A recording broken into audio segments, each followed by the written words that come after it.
Hey everyone, and welcome. Today, we're diving into a pretty massive idea, one that honestly puts you right in the driver's seat of your own life. We're talking about becoming the architect of your own simulation. So let's just jump right in with a wild question, one that sounds like it's straight out of a sci-fi movie, but is actually deeply personal.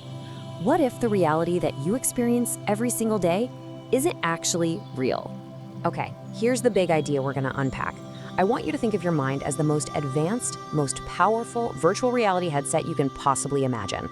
It's not just passively watching what's happening around you. No. It is actively creating, rendering your entire experience based on its own internal software. All right, so if your mind is this super advanced piece of hardware, then what's the software, right? Well, that brings us to our first stop, the software of belief. Let's get into understanding your internal programming. And you know what? It's actually this simple and at the same time, this incredibly profound. Your beliefs, all those fundamental assumptions you have about yourself, about other people, about the world, that's the code. That's the operating system that runs your personal reality. So where does all this code even come from? I mean, it's not like you sat down and wrote it yourself, right? Well, not at first anyway. It gets installed bit by bit over your entire lifetime. From your past experiences, those deep-seated assumptions you don't even know you have, the biases you've learned, and of course, all the cultural influences swirling around you. And this software, it just runs quietly in the background, shaping your entire world. Okay, I know this can all sound a little out there, a little abstract, so let's bring it right down to earth with a super simple example. Let's talk about two different people watching the exact same sunrise.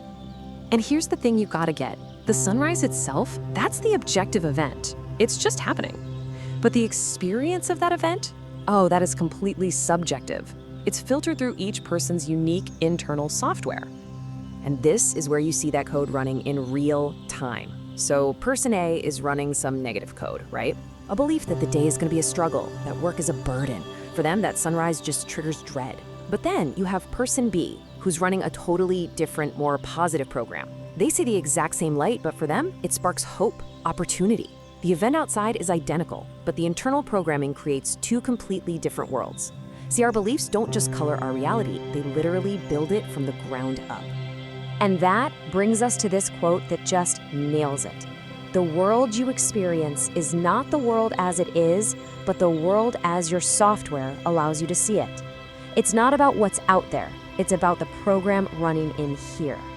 Okay, so if we're all running on code that for the most part we didn't consciously choose, the huge next question is, can we change it?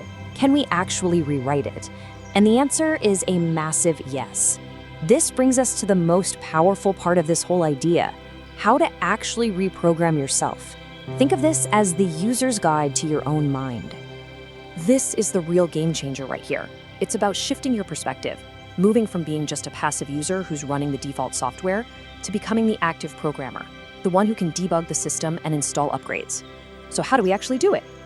Well, it really boils down to three clear steps. First, you've got to identify the code. You have to notice that limiting belief that's running in the background, something like, I'm just not good enough for that job. Then, step two, debug the code. Question it, get curious. Where did that even come from? Is it actually 100% factually true? Spoiler alert, it's usually not. And finally, step three, write new code. This is where you consciously choose and install an empowering belief to take its place. Something like, I am capable and I learn and grow from every single experience. Now, I gotta be real with you here. This isn't some magic one-time fix. It's not like you just download a new app and you're done. It's much more like a continuous system update. It takes consistent effort and practice to reinforce that new upgraded code.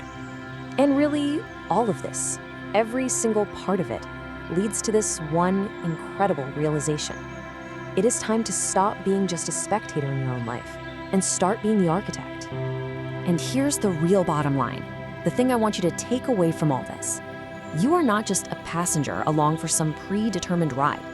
You are the architect, and you have the power to design, to build, and to constantly refine the very simulation that you call reality. So let's just recap the big takeaways here, okay? Number one, your perception is an active creation, it is not a passive observation. Number two, your beliefs are the actual programming that shapes your day-to-day experience.